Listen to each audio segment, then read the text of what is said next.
परियोजना सम्झौता गर्न पनि ठेकेदारसँग सम्झौता, ठेकेदार हाम्रो यहाँको हुँदैन। ठेकेदार इन्टरनेसनल ग्लोबल्ली अमेरिकाले टिएनसीले चाहेको बमोजिमको बाहिरबाटको ठेकेदार दिन्छ र त्यो ठेकेदारसँग हामीले भनेको छ नि 50 करोड हाम्रो देशलाई आउँछ। न, हाम्रो देशलाई एक चुन दाम पनि हाम्रो देशको हातमा हुँदैन। त्यो उसैले डिल गर्छ, उसैले फर्स्टआउट गर्छ, सबै चिज उसैले। एमसीए र एमसीसी दुईटैले गर्ने। अर्को डाइमेन्सन के हो भने अमेरिकी सरकार र एमसीए सहायता सम्बन्धी रणनीतिक आधार के बनाएको छ। के हो त उसको रणनीतिक आधार पछि थ्रेसहोल्ड एउटा यी पूर्वाधारहरू पुरा गर्नुपर्ने भनेर 21 वटा आधारहरू पुरा गर्नुपर्ने छ। नेपालसँग एग्रिमेन्ट हुँदाखेरि 9 वटा मात्रै आधारहरू पुरा भएका छन्। दोस्रो, अनुदान पाउने राष्ट्रहरूले अमेरिकासँगको गठबन्धन आदेश, नाटो तथा अन्य त्यस्तो त्यो चाहिँ संरचना छ, त्यसको विरुद्धमा जानु हुँदैन। अमेरिकाको निम्ति अर्को आधार छ, अमेरिकाका निम्ति युद्ध सामग्री वसार पश्चात 4 वटा क्राइटेरिया मध्ये त्यसभित्र छन्। अमेरिका निम्ति युद्ध सामग्रीहरू वसार प्रसार गर्नका निम्ति सहज हुने मुलुकहरूलाई अमेरिकाले एमसीसी अन्तर्गतको अनुदान दिएको छ। एक। दोस्रो, अर्को चाहिँ नि द्वन्द्वोत्तर मुलुकहरू, के अरे एउटा चाहिँ नि नाटो लगायतका मुलुकहरू, दोस्रो युद्ध सामग्री वसार प्रसार गर्न बा चाहिँ नि आफ्नो व्यापारिक सामान वसार प्रसार गर्न हवाई मार्ग, जल मार्ग र चाहिँ नि थल मार्ग प्रयोग गर्नका निम्ति स्ट्रेटेजिक कन्ट्रीहरू भन्नु भनिन्छ, सामरिक महत्त्वका देशहरू भन्नु भनिन्छ, तिनीहरूलाई अनुदान दिने गर्छ। तेस्रोमा द्वन्द्वोत्तर राष्ट्रहरू, द्वन्द्व भएर शान्ति प्रक्रियामा आएका भनिएका राष्ट्रहरू। चौथोमा अल्प विकसित र अविकसित राष्ट्रहरू। यो मध्ये नेपाल 3 वटा क्राइटेरियामा पर्छ। सुन्यो, हिजोको कार्यदलले यो अधिवेशन अथवा यो अहिलेको टेन्युर भित्र के अरे यो एमसीसी सम्बन्धी जो दर्ता भएको छ संसद सचिवालयमा राखिएको छ त्यो नल्याउने भन्ने कुरा कार्यदलले निर्णय गरेर भन्ने कुरा त्यति मात्रै पनि पन्छाउन सकियो भने होला। डिप्लोमेटिकली पन्छाउँदै लगाएर फालिदियो भने पनि त्यो पनि ठिकै छ। हामीले ब्रडले आज खारेजै गर्नुपर्छ भन्ने भन्दा त्यो कतिलाई नपच्छ। इम्प्लिमेन्टेसन एग्रिमेन्ट, क्रियान्वयन गर्ने सम्झौता औपचारिक रूपले आएको होइन, औपचारिक रूपले आएको एउटा मात्रै सम्झौता हो यो सम्झौता। जो मूल सम्झौता औपचारिक रूपले पार्लियामेन्टमा प्रस्तुत भएको सम्झौता हो। अरू कुनै पनि सम्झौताहरू जानकारी छैन। अब सम्झौताहरू नै जानकारी नभइकन के संशोधन गर्ने हो, के संकल्प प्रस्ताव गर्ने हो, अनि कसरी पास गर्ने हो। त्यसैले यो कुनै पनि शर्तमा पास गर्नु हुँदैन मात्रै होइन, यो देशको निम्ति ठुलो घातक सम्झौता हुन्छ। त्यसैले यसलाई स्वीकार गर्न कुनै पनि हालतमा सकिँदैन। नेपाल सरकार र एमसीसी बीचको भएको सम्झौता, यी सम्झौताको त्यसको आयाम के छ त भन्दाखेरि यसका 3 प्रकारका सम्झौताहरू छन्। एउटा मूल सम्झौता अहिले मैले देखाएँ। दोस्रो इम्प्लिमेन्टेसन एग्रिमेन्टका नाममा भएका सम्झौताहरू छन्। यसको हैसियत पनि मूल सम्झौताकै बराबर हैसियत हुन्छ। अर्को करस्पोन्डेन्ट एनसीए भन्ने संस्था छ जो एमसीसी सँग गरेको सम्झौताको कार्यान्वयन गर्नको निम्ति निर्माण भएको थियो। त्यो संस्थाको निर्माण नेपाल सरकारले गठन आदेशबाट गर्यो, तर त्यो संस्थामा नेपाल सरकारको कुनै पनि हस्तक्षेप हुँदैन। यसलाई अटोनोमस चाहिँ इन्स्टिट्युसन भन्न भनिएको छ। त्यो अटोनोमस इन्स्टिट्युसन बारेमा मूल सम्झौतामा छैन, यो सम्झौतामा छैन, यो सम्झौतामा छ। यो सम्झौताको आर्टिकल कतिमा भन्छ भने तपाईको अटोनोमस यसलाई चाहिँ नि सेक्सन 1.3B IV त्यसको आर्टिकल नम्बर छ। त्यसमा एमसीए इज अटोनोमस बडी भनेर भनिएको छ।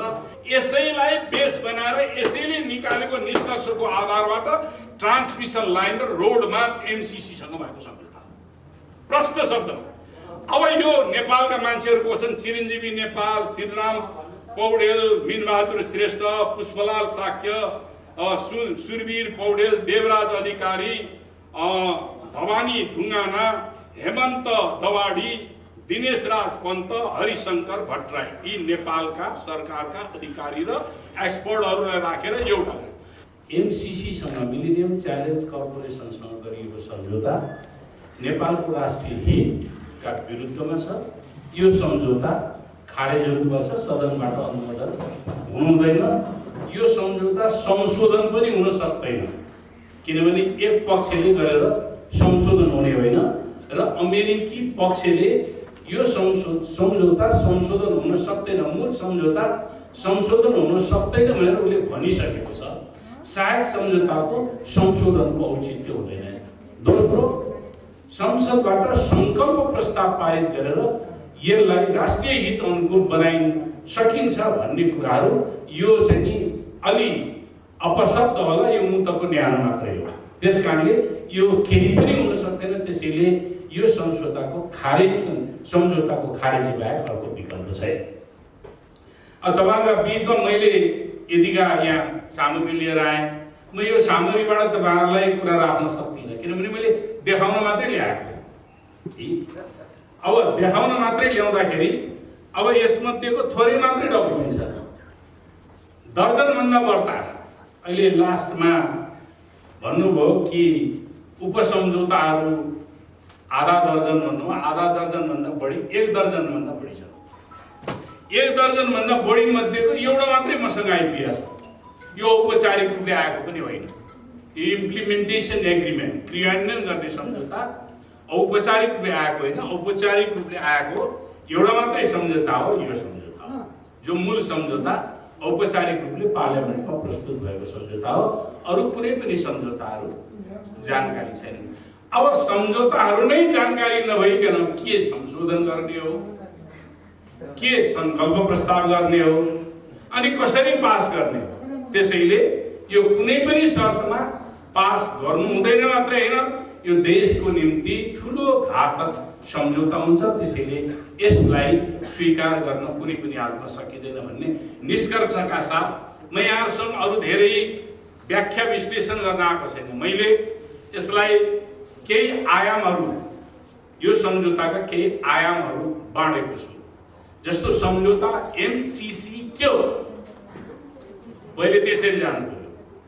एमसीसी सम्झौता अमेरिकाको ट्विन टावरको घटना पछाडि सेप्टेम्बर 11, 2001 को ट्विन टावरको घटना पछाडि अमेरिकाले विश्वका मुलुकहरूमा सहायता दिने नीति रणनीतिलाई परिवर्तन गर्यो। त्योभन्दा अगाडि आफ्ना पोलिटिकल एली बनाउने थियो र क्रिस्चियनाइजेसन त्यो गर्ने कुराहरू थियो। त्यस पछाडि उनले आफ्नो नीति परिवर्तन गरेर राष्ट्रिय सुरक्षा रणनीतिलाई मध्यनजर गरेर उनले सहायता दिने नीति बनायो। त्यस सम्बन्धी पहिलो यो कन्सेप्टको विकास मेक्सिकोमा गएको अन्तर्राष्ट्रिय स्तरका ब्याङ्कर्सहरूको बैठकमा जर्ज डब्ल्यू बुश जुनियरले त्यो अवधारणा एमसीसी को अवधारणा व्यक्त गरेका थिए। त्यो पनि कसरी भन्दा संयुक्त राष्ट्र संघले विकसित मुलुकहरूले आफ्नो आम्दानीको 0.7% डेभलपिङ कन्ट्रीहरू विकसित मुलुकहरूलाई दिनुपर्छ, सहायता दिनुपर्छ भनेर निर्देशन दिएकोमा त्यति बेला जर्ज डब्ल्यू बुशले 0.3% अमेरिकाले सहायताको निम्ति कबुल गर्दछ, तर त्यसका निम्ति पूरा गर्नुपर्ने शर्तहरू भनेर उनीहरूले एउटा थ्रेसहोल्ड बनाएका थिए। त्यो थ्रेसहोल्ड पार गरेपछि मात्रै राष्ट्रिय सुरक्षा रणनीतिमा आधारित भएर थ्रेसहोल्ड निर्माण गरेको थियो। किन एमसीसी आवश्यक पर्यो त भन्दाखेरि युएसएड जस्ता संस्थाहरू थिए, तर युएसएड जस्ता संस्थाहरूले अमेरिकाको सुरक्षा रणनीतिलाई पूरा गर्न नसकेको स्थितिमा रक्षा मन्त्रालयको कमान्डमा राख्ने गरिकन एमसीसी मिलेनियम च्यालेन्ज कर्पोरेसन भनेर संस्था निर्माण भयो। त्यो अमेरिकी सरकारकै आफ्नै लगानीमा निर्माण भएको संस्था हो, जसको कानुन 2003 मा 3 डिसेम्बरमा कानुन भयो, 2004 मा यो अपरेट भयो र पहिलो सहायता उनले यही एमसीसी मार्फत सहायता मेडागास्कर र हन्डुरासलाई दिएको थियो। मेडागास्करलाई $110 मिलियन को एग्रिकल्चर डेभलपमेन्टमा दिएको थियो। 13 लाख हेक्टर जमिन कोरियन कम्पनीलाई दियो भने 8 लाख हेक्टर जमिन भारतीय कम्पनीलाई दिएको छ र त्यो मेडागास्करमा त्यो प्रोजेक्ट फेलियर भयो। अहिले मेडागास्कर जनताको कुनै पनि आर्थिक रूपान्तरण भएन। मैले यति मात्रै प्रारम्भमा। अब यो जन्मको बारेमा मैले अघि भनिहालेँ, यसको जन्म, यसको आयाम मैले चाहिँ मात्रै गरिरहेको छु। दोस्रो, नेपाल सरकार र एमसीसी बीचको भएको सम्झौता, यी सम्झौताको त्यसको आयाम के छ त भन्दाखेरि यसका 3 प्रकारका सम्झौताहरू छन्। एउटा मूल सम्झौता अहिले मैले देखाएँ। दोस्रो, इम्प्लिमेन्टेसन एग्रिमेन्टका नाममा भएका सम्झौताहरू छन्। यसको हैसियत पनि मूल सम्झौताकै बराबर हैसियत हुन्छ। अर्को करस्पोन्डेन्ट एनसीए भन्ने संस्था छ जो एनसीसी सँग गरेको सम्झौताको कार्यान्वयन गर्नको निम्ति निर्माण भएको थियो। त्यो संस्थाको निर्माण नेपाल सरकारले गठन आदेशबाट गर्यो, तर त्यो संस्थामा नेपाल सरकारको कुनै पनि हस्तक्षेप हुँदैन। यसलाई अटोनोमस चाहिँ इन्स्टिट्युसन भनिएको छ। त्यो अटोनोमस इन्स्टिट्युसन बारेमा मूल सम्झौतामा छैन। यो सम्झौतामा छैन, यो सम्झौतामा छ। यो सम्झौताको आर्टिकल कतिमा भन्छ भने तपाईको अटोनोमस यसलाई चाहिँ सेक्सन 1.3B IV त्यसको आर्टिकल नम्बर छ। त्यसमा एनसीए इज अटोनोमस बडी भनेर भनिएको छ। नेपाल सरकारले थप घट आदि इत्यादि केही पनि गर्न पाउँदैन र त्यसको लयल्टी जम्मै एमसीसी प्रति हुन्छ। रिपोर्ट गर्ने, निर्देशन लिने सबै उसले त्योबाट गर्दछ। अब यो तेस्रो कुराहरू भयो। म अर्को करस्पोन्डेन्टहरू जसको हैसियत सम्झौता बराबर हुन्छ, फेरि त्यो पत्राचारहरू जुन हुने गर्दछ त्यो सम्झौता बराबर हुन्छ। यहाँ अर्को एउटा आर्टिकल छ। त्यो सम्झौता संसदबाट अनुमोदन भए पनि यो सम्झौता संशोधन गर्न सकिने, संशोधन भएको विषयवस्तु पार्लिमेन्टमा ल्याउनु नपर्ने भनेर यहाँ प्रावधान छ। अब जे पनि संशोधन गर्न सकिने कुराहरू आउँछ। त्यस कारणले यो के हो त भन्दाखेरि अघि नै भन्नुभयो नि 8 पृष्ठको चाहिँ सम्झौता 82 पृष्ठको कति भनेर आयो भनेर भन्नुभयो श्रीलङ्काको बारेमा। त्यसै गरिकन यी सम्झौताहरू कुनै पनि बेला कुनै पनि ठाउँमा एनसीसीले सम्झौता गर्न सक्ने हुन्छ। त्यसलाई संशोधन गर्न सक्ने प्रावधान छ। अब तेस्रो पार्ट एनसीसी को सम्झौता सम्बन्धी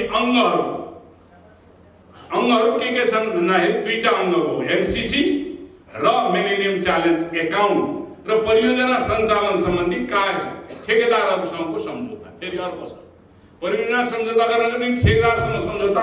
ठेकेदार हाम्रो यहाँको हुँदैन। ठेकेदार इन्टरनेसनल ग्लोबल्ली अमेरिकाले टिएनसीले चाहेको बमोजिमको बाहिरबाटको ठेकेदार दिन्छ र त्यो ठेकेदारसँग हामीले भने जसरी 50 करोड हाम्रो देशलाई आउँछ न, हाम्रो देशलाई 1 चुन दाम पनि हाम्रो देशको हातमा हुँदैन। त्यो उसैले डिल गर्छ, उसैले फर्स्टआउट गर्छ, सबै चिज उसैले। एमसीए र एमसीसी दुईटैले गर्ने। अर्को डाइमेन्सन के हो भने अमेरिकी सरकार र एनसीए सहायता सम्बन्धी रणनीतिक आधार के बनाएको छ। के हो त उसको रणनीतिक आधार भनेपछि थ्रेसहोल्ड एउटा यी पूर्वाधारहरू पुरा गर्नुपर्ने भनेर 21 वटा आधारहरू पुरा गर्नुपर्ने छ। नेपालसँग एग्रिमेन्ट हुँदाखेरि 9 वटा मात्रै आधारहरू पुरा भएका छन्। 9 वटा बाहेक अरू पुरा भएका छैनन्। त्यही 9 वटा देखिन्छ र अरू छैन। तर उनीहरूको नीतिमा के हो भने न्यूनतम मेजोरिटी आधारहरू पुरा भएपछि मात्रै दिने भन्ने पोलिसी हो। तर नेपालको सम्बन्धमा 9 वटा मात्रै आधारहरू पुरा भएका देखिन्छन्। दोस्रो, अनुदान पाउने राष्ट्रहरूले अमेरिकासँगको गठबन्धन आदेश, नाटो तथा अन्य त्यो चाहिँ संरचना छ त्यसको विरुद्धमा जानु हुँदैन। अमेरिकाको निम्ति अर्को आधार छ। अमेरिकाका निम्ति युद्ध सामग्री वसार पश्चात 4 वटा क्राइटेरिया मध्ये त्यसभित्र छन्। अमेरिका निम्ति युद्ध सामग्रीहरू वसार प्रसार गर्नका निम्ति सहज हुने मुलुकहरूलाई अमेरिकाले एमसीसी अन्तर्गतको अनुदान दिएको छ। एक। दोस्रो, अर्को चाहिँ नि द्वन्द्वोत्तर मुलुकहरू के अरे एउटा चाहिँ नि नाटो लगायतका मुलुकहरू। दोस्रो, युद्ध सामग्री वसार प्रसार गर्न वा चाहिँ आफ्नो व्यापारिक सामान वसार प्रसार गर्न हवाई मार्ग, जल मार्ग र चाहिँ थल मार्ग प्रयोग गर्नका निम्ति स्ट्रेटेजिक कन्ट्रीहरू भनेर भनिन्छ, सामरिक महत्त्वका देशहरू भनेर भनिन्छ, तिनीहरूलाई अनुदान दिने गर्छ। तेस्रोमा द्वन्द्वोत्तर राष्ट्रहरू, द्वन्द्व भएर शान्ति प्रक्रियामा आएका भनिएका राष्ट्रहरू। चौथोमा अल्प विकसित र अविकसित राष्ट्रहरू। यो मध्ये नेपाल 3वटा क्राइटेरियामा पर्छ। 3टा के गर्छ? Strategic country. नेपाल चीन र भारतको बीचमा सामरिक महत्त्वको केन्द्रको रूपमा भएको छ। नेपाल द्वन्द्वोत्तर मुलुक हो, नेपाल गरिब मुलुक हो। यो 3वटा क्राइटेरिया भित्र नेपाललाई उनीहरूले सामरिक महत्त्वको केन्द्रको रूपबाट नेपाललाई छानेका हुन्। अर्को चाहिँ नि नेपाल सरकार र एमसीसी बीचको सम्झौता, मैले दोहोऱ्याउनु पर्दैन। सम्झौताका कहिले भयो, हस्ताक्षरकर्ता कहिले भयो, अनि अर्को एउटा मैले भन्नै पर्छ, यो सम्झौताको मर्यादा क्रम, प्रोटोकल हाम्रो तर्फबाट मन्त्री, अमेरिकाको तर्फबाट एनजिओको रूपमा प्रस्तुत भएको, अमेरिकी सरकारको नियन्त्रणभित्र रहेको प्रस्तुति एनजिओको रूपमा भएको एनसीसीसँग उसको उपसचिव स्तरको कर्मचारीले सही गरेको छ, जोनाथन जी नास भन्नेले। त्यसकारणले यो प्रोटोकल पनि हो। अनि सम्झौतामा $45 करोड पहिले, $5 करोड पछाडि भनेर $50 करोड हो। त्यसको निम्ति हाम्रो म्याचिङ फन्ड $13 करोड नेपालले त्यसमा राख्नुपर्ने। अहिले यहाँ नेपालको एमसीसी को कार्यक्रम चलिरहेको भन्ने छ नि, अमेरिकाबाट एक चुन दाम पैसा आएको छैन। नेपालको 11 अरब रुपियाँ सकियो। 11 अरब रुपियाँ अहिले इन्फ्रास्ट्रक्चर अनि त्यसपछि मुआवजा आदि इत्यादि दिने दौरानमा 11 अरब रुपियाँ खर्च भइसकेको छ। अब त्यसपछि म्याचिङ फन्ड हो। अब परियोजना उल्लेख भए अनुसार 400 केबी 400 किलो भोल्टको लप्सेफेदीदेखि रातामाटेबाट मुगलिङबाट एउटा हाँको हेटौडा, अर्को हाँको मूल हाँको चाहिँ तनहुँ, दमलीबाट पाल्पाको नुवाकोट डाँडाबाट बुटवलबाट सिमानाबाट गोरखपुरसम्म यसको ट्रान्समिसन लाइन डबल सर्किट 307 किलोमिटरको 307.54 किलोमिटरको डबल सर्किट भन्दाखेरि 615 लगभग किलोमिटर बराबर हुन जान्छ। त्यो ट्रान्समिसन लाइन हो। अब यो ट्रान्समिसन लाइनको चाहिँ अनि अर्को के हो भने सडक विस्तार कार्यक्रम हो। सडक विस्तार 5वटा, यो एग्रिमेन्ट अनुसार 5वटा सडक विस्तार कार्यक्रम हुन्। 5वटामा चारआली फिदिम, त्यसपछि धरान धनकुट्टा, के अरे सप्तरीको चाहिँ नि कदमादेखि उदयपुर, हेटौडा भीमभेदी, अमिलिया तुलसीपुर 5वटा। तर उसले संशोधन गरेर अहिले के गरिसकेको छ त भन्दाखेरि चन्द्रौटादेखि शिवखोलासम्मको नेसनल हाइवेलाई एक्सपान्ड गर्ने भनेर उसले त्यो संशोधन गरिसकेको छ। संशोधनसँग हाम्रो कुनै पनि हामीलाई सोचसाथ केही पनि आदि होइन। अनि सम्झौता अनुसारको परियोजनाको औचित्यता यहाँदेखि चाहिँ नि हाम्रो डिस्प्युट सुरु हुन्छ। यो त अलग कुराहरू भयो, यो स्थिति मात्रै बताइदिएको। हामीले सम्झौता प्रायोरिटी हाम्रो हो कि होइन भनेर पहिले प्रायोरिटी छान्नु पर्यो। हामीले अहिले 400 केबीको त्यो अलग्गै प्रकारको ट्रान्समिसन लाइनको आवश्यकता थियो कि थिएन। मुख्य कुरा ट्रान्समिसन हो, बाटोको त्यति धेरै ठुलो होइन। किन भन्दाखेरि हाम्रो 132 केबीको ट्रान्समिसन पूर्व पश्चिम राजमार्गलाई आधारित बनेर बनिरहेको छ। त्यसको अपग्रेड गर्ने 400 केबीको ट्रान्समिसन लाइन बन्दैछ, कतिपय ठाउँमा बनिसक्यो, अहिले बन्दै पनि छ, विस्तार हुँदैछ। अर्को हामीले सोचेको के हो भने पुष्पलाल राजमार्गलाई बेस बनाएर 232 केबीको के अरे ट्रान्समिसन लाइन बनाउने भनेर हामीले घोषणा पनि गरेका छौँ। हामीले ऊर्जा सङ्कटकालको बेलामा त्यति बेला हामीले घोषणा पनि गरेका छौँ। त्यसलाई बाइपास गरेर लप्सेफेदीदेखि त्यहाँसम्म लैजानका निम्ति त्यसको के औचित्यता हो? गण्डकी बेसिनको विद्युतलाई इभ्याकुएट गर्नका निम्ति, निकालेर भेट्नका निम्ति इन्डियामा 400 केबीको लैजानु पर्ने, इन्डियासँग व्यापार गर्नको निम्ति अहिले के आवश्यकता थियो? मुजफ्फरपुर ढल्केबर के अरे ढल्केबर मुजफ्फरपुरको चाहिँ 400 केबीको ट्रान्समिसन लाइन इन्डियासँग व्यापार गर्नका निम्ति अलरेडी बनिसकेकै छ। त्यसकारणले गर्दाखेरि अरू ठाउँहरूमा 32 केबी आदिका लाइनहरूद्वारा हामीले चाहिँ विद्युत आयात गर्ने गर्छौँ। हाम्रो कमी भएको बेलामा आयात गर्छौँ र बढी भएको बेलामा त्यहीबाट सप्लाई गर्ने गरेका छौँ। त्यसकारणले यसको औचित्यता के हो? अब औचित्यता सामरिक दृष्टिकोणले अगाडि ल्याइएको नै यो मेजर हो। यसका दुईटा पार्ट छन्। एउटा पार्ट भनेको चीनसँगको यसलाई एक्सेस बढाउनका निम्ति त्यसलाई उनीहरूको भूमिका चीन विरोधी घेराबन्दीको नीतिको भूमिकालाई अगाडि बढाउनका निम्ति हो भने अर्कोतिर अघि नै भन्नुभयो मुस्ताङ हाम्रा छन् पहाडमा भएको छ नि अमूल्य खानीहरू जसले हामीलाई खरबौं सम्पत्ति चाहिँ नि दिने गर्छ, त्यसमाथिको टार छ। अब त्यस्तै गरिकन हामीले लगानी गर्नुपर्ने काम हुन्थ्यो भने वैज्ञानिक कृषि प्रणाली, भूमि सुधार, भूमि सम्बन्धी व्यवस्था, वैज्ञानिक शिक्षा प्रणाली, विद्युतीय उत्पादन, अतिरिक्त खपत, यी प्रसारण लाइन, आन्तरिक खपतको व्यवस्था, यी थुप्रै कुराहरू थिए हाम्रो प्रायोरिटी क्षेत्रहरू। त्यो प्रायोरिटी क्षेत्र नभएर विद्युत उत्पादन गरेर बेच्ने जो नीति बनेको छ त्यो नीति नै हाम्रा निम्ति खतरनाक नीति हो। कच्चा पदार्थ बेचेर देश संसारको कुनै पनि मुलुक धनी भएको छैन र हुँदैन। त्यसकारण विद्युत कच्चा पदार्थ देश हाम्रो पर्यटन विकासको आवश्यकता थियो, स्वास्थ्य क्षेत्रमा लगानी गर्नुपर्ने थियो, हस्पिटलहरू बनाउनु पर्ने थियो, डाक्टरहरूलाई हामीले रोजगारी प्रदान गर्नुपर्ने थियो, प्राविधिक प्रविधिको विकास गर्नुपर्ने थियो, टेक्नोलोजीको विकास आजको अनिवार्य आवश्यकता थियो। त्यसकारणले निर्यात प्राथमिकता होइन, खपत हाम्रो पहिलो प्राथमिकता हो। त्यसले जति बिजुली बढी खपत गर्यो त्यति मुलुक धनी हुन्छ, जति कम बिजुली खपत गर्यो त्यति मुलुकहरू गरिब भएका छन्। त्यसकारणले यो हो। त्यसैले प्राथमिकता ट्रान्समिसन लाइन यति बेला त्यो छुट्टै प्रकृतिको ट्रान्समिसन यति बेला हाम्रो आवश्यकता पनि थिएन। यो इल्युजन भ्रम दिइरहेको छ कि हामीले बिजुली बेचेर धनी बन्नका निम्ति यो हाम्रो आवश्यकता थियो आदि इत्यादि गरिरहेको छ। अब अर्को यसको हिस्टोरिकल ब्याकमा अर्को आयाम छ। मैले लगभग 10-11 आयाम मात्रै आयाममा गरेको छु। भूमण्डलीय द्वन्द्वको स्थिति, अमेरिका चीन बीचको द्वन्द्व, चीन र भारत बीचको द्वन्द्व, यो बीचमा हामी स्ट्रेटेजिक पोइन्टमा छौँ, सामरिक महत्त्व बोकेको। त्यो मात्रै होइन, एसियाको पोलिटिक्स, दक्षिण पूर्वी एसियाको राजनीतिको केन्द्र नेपाल बन्दैछ। अबको युगमा आर्थिक र सैन्य शक्तिको प्रतिस्पर्धाको केन्द्र एसिया बन्दैछ। त्यसकारणले यहाँ कन्सन्ट्रेट गर्न खोजिएको छ नेपाललाई सामरिक महत्त्व। यो किन भन्दाखेरि एन्टी चाइना इन्सर्कलमेन्ट, हामी चीनको लागि लड्दिनु पर्ने होइन, हामी हाम्रै निम्ति लड्नुपर्ने, हाम्रो सुरक्षा हामीले गर्ने पर्ने हो। एन्टी चाइना इन्सर्कलमेन्ट पोलिसी भनेको आजको होइन, अमेरिकाको। तपाईहरुलाई एउटा उपस्थितिको बारेमा बताइदिन्छु। चीनको वरिपरि भएका मुलुकहरूमध्ये कुनैबाट एक्सेस पाएन। अफगानिस्तानबाट उइगुर क्षेत्रमा प्रवेश गरेर त्यहाँ द्वन्द्व नीति आएर तिब्बतलाई ब्रेक गर्न खोजिएको त्यो सम्भव भएन। पाकिस्तान अमेरिकाबाट अलग भएर चीनसँगको एलायन्समा छ। भारतले अमेरिकन फौजहरू भारतभित्र राख्न दिने, भारतको पनि आफ्नै युगो छ, त्यसले दिँदैन।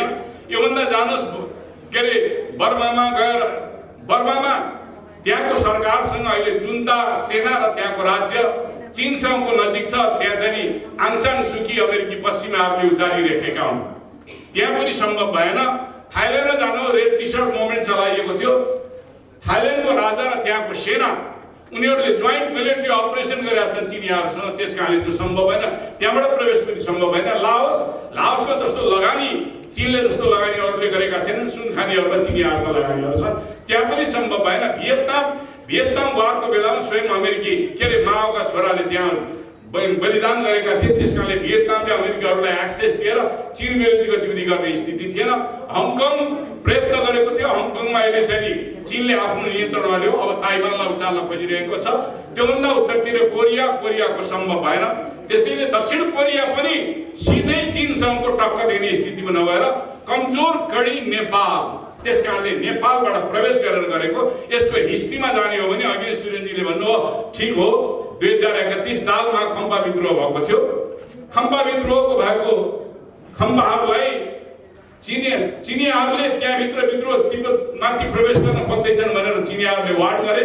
नेपाल सरकारलाई तात्कालीन स्थितिमा टिसाम गर भन्यो। नेपाल सरकारले आनेकानी गरिसकेपछि चिनियाहरूले धम्की नै दिए, हामी प्रवेश गर्छौँ, निशस्त्र गर्छौँ र फर्किन्छौँ भनिसकेपछि नेपाली सेना प्रवेश गरेर उनीहरूलाई विसाम गर्ने दिशामा गयो। कति मारिए, कति भागेर गए।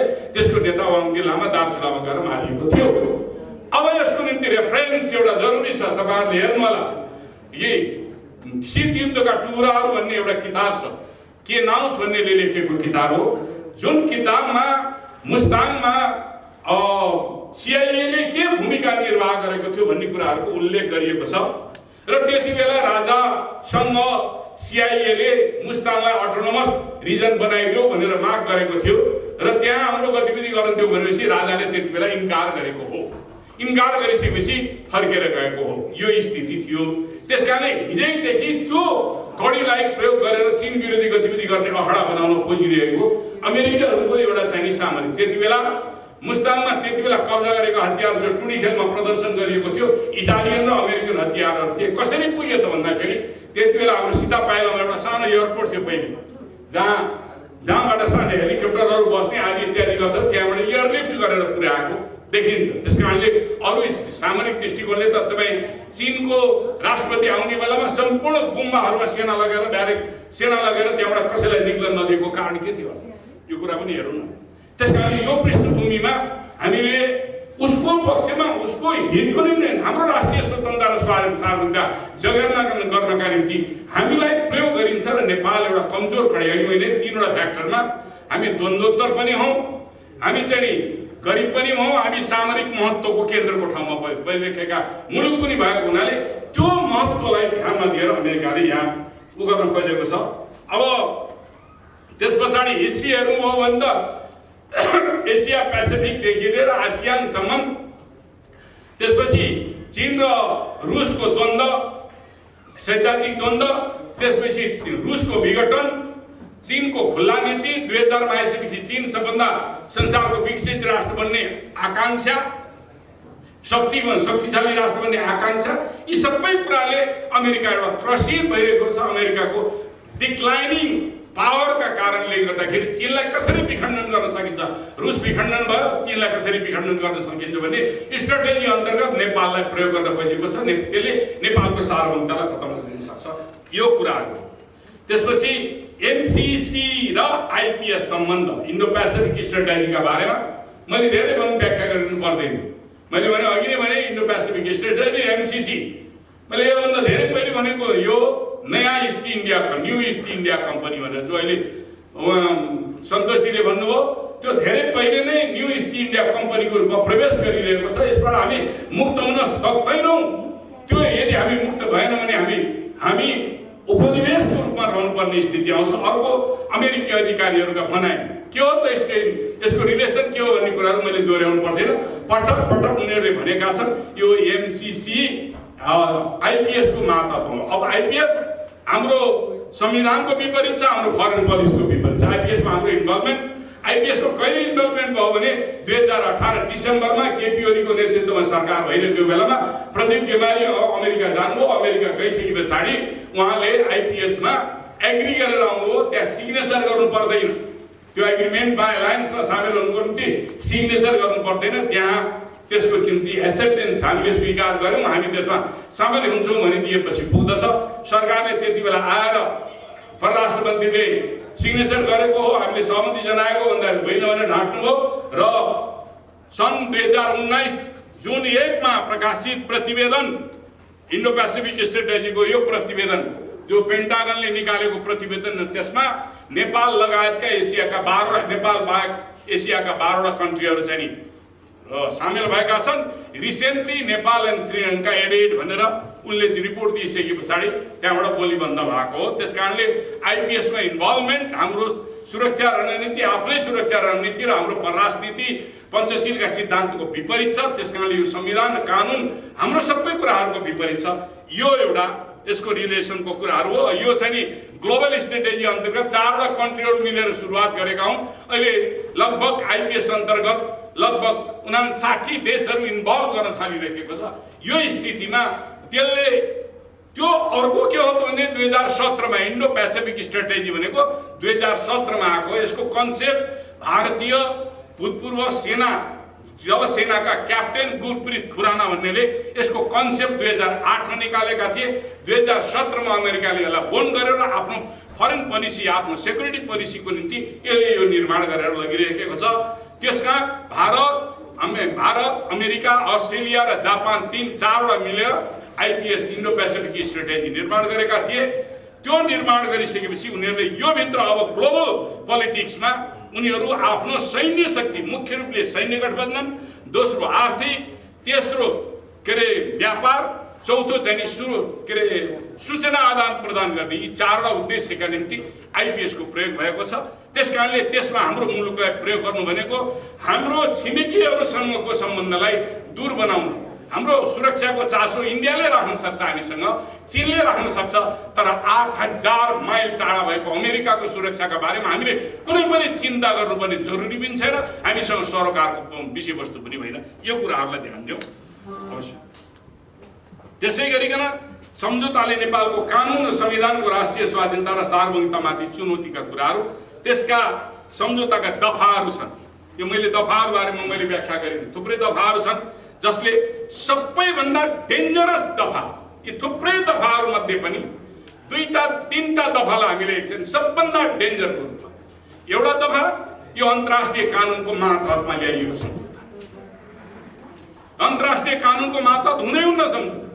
यो अमेरिकाले दाम दिने, नेपालले लिने, त्यसलाई त जेनरली अनुदान करार भइदिएको पुगिहाल्थ्यो। कुनै अन्तर्राष्ट्रिय कानुन किन ल्याइयो त भन्दाखेरि यसलाई नेपालले दीर्घकालसम्म पालन गराउनका निम्ति, कानुनको हैसियत प्रदान गर्नका निम्ति यो अन्तर्राष्ट्रिय कानुन अन्तर्गत यो ल्याइएको छ। यो डेन्जरस, यसले हामीलाई सबैतिर बाँधिदिएको छ, सबै कुरातिर बाँधिदिएको छ।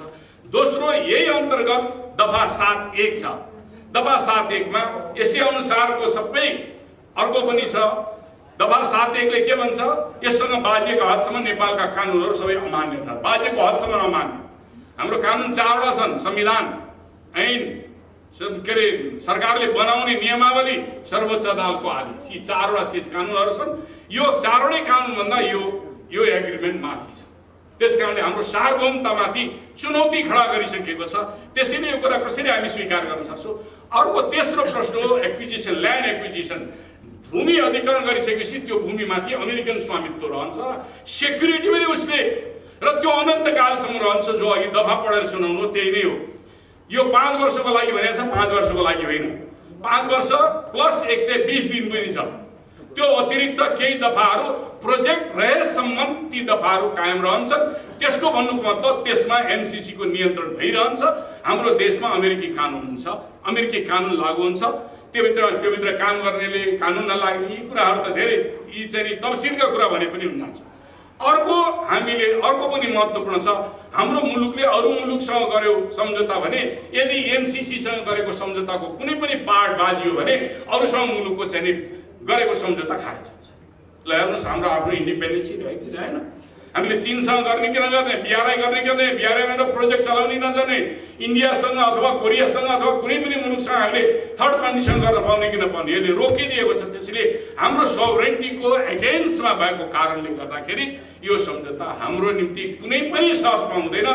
कमरेडहरू, मित्रहरू, हाम्रो पार्टी तत्कालीन नेपाल कम्युनिस्ट पार्टी नेकपा भएको बेलामा 2076 साल भदौ 26 गतेको त्यो निर्णय त्यहाँ संशोधन गरेर राष्ट्रिय हित अनुकूल बनाउने भनिएको थियो। मैले त्यसमा नोट अफ डिसिजन लेखेँ।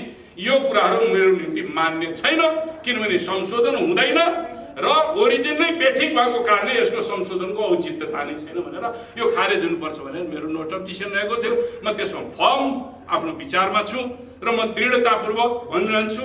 आज एउटा सुखद कुरा त्यति सुन्यो, हिजोको कार्यदलले यो अधिवेशन अथवा यो अहिलेको टेन्युरभित्र के अरे यो एमसीसी सम्बन्धी जो दर्ता भएको छ संसद सचिवालयमा राखिएको छ त्यो नल्याउने भन्ने कुरा कार्यदलले निर्णय गर्यो भन्ने कुराहरू त्यति मात्रै पनि पन्छाउन सकियो भने होला। डिप्लोमेटिकली पन्छाउँदै लगाएर फालिदियो भने पनि त्यो पनि ठिकै छ। हामीले ब्रडले आज खारेजै गर्नुपर्छ भन्ने भन्दा त्यो कतिलाई नपच्ला। कार्यान्वयन अर्कै हो। कार्यान्वयन अहिले हाम्रो बजेटबाट भएको छ। अहिलेको जो खर्च भएको छ हाम्रो बजेट, अमेरिकन पैसा होइन। आयोजनाको उद्देश्य ठिक छ। आज जसरी खर्च भएको छ त्यो एक्स्ट्रा बजेटरी खर्च नेपालले बजेटमा छुट्यायो, तर प्रोजेक्ट त्यही भन्यो, तर त्यो पनि विधिपूर्वक छैन, त्यसले चाहिँ कानुनसँग छैन। त्यसकारणले त्यो गलत तरिकाबाट गएको छ।